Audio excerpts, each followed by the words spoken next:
please say hello with us. Paulina Fuentes-Zacarías. Hello, Paulina. How are you doing? Can you give me a sound check? I'm fine, thank you. You're great. So you are also coming to us from the placenta lab? Yes. Great. Two finalists from the placenta lab today of the University Hospital.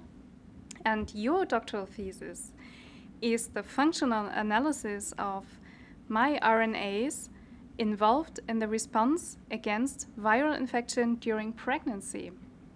Or as you put it in short in your 3-minute thesis title, Virus and Pregnancy, Who is the Real Enemy? So, whenever you are ready, Paulina, please start. Good afternoon. During pregnancy, the placenta acts as a barrier that physically protects the baby from intruders that come from the outside and can cause several damages. These intruders come in all shapes and flavors, but in my PhD project, this intruder is called a virus. When a virus enters, the body starts a set of control mechanisms to try to fight it, to protect the body, and in pregnant women, to protect the baby. Viruses can be classified into two types when we talk about pregnancy. We have viruses that can cross that placental barrier and become so close to the baby that can harm it directly. And it makes sense why these viruses can be so dangerous to the mother and to the baby.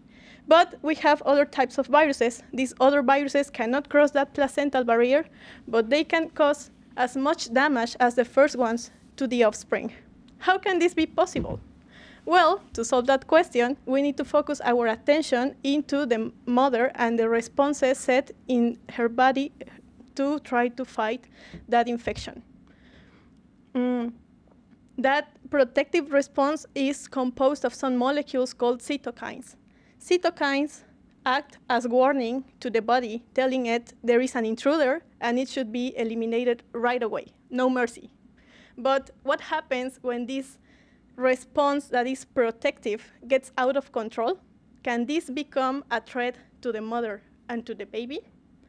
I want you all to imagine this response as a tornado. Tornadoes destroy everything around them, and not only the bad guys. So it becomes crucial to try to control that tornado. Fortunately for us, there are some other tiny molecules called microRNAs that can lower the amount of cytokines in the body so that force of destruction is reduced in the tornado. MicroRNAs always participate regulating some other processes in our bodies. So it is important to try to define if they participate regulating also processes against virus. In my PhD project, I am trying to find out which of these microRNAs participate regulating the force of destruction of this tornado. So it is understandable why this virus that cannot be in direct contact to the baby can harm it directly. So if I find out these microRNAs, then I will be able, or we will be able to improve the care or the treatment given to pregnant women in order to guarantee the safety and the wellness of the mother and the baby, even in the light of a viral pandemic like the one we are living in currently. Thank you. That was an on-time presentation. Thank you very much, Paulina.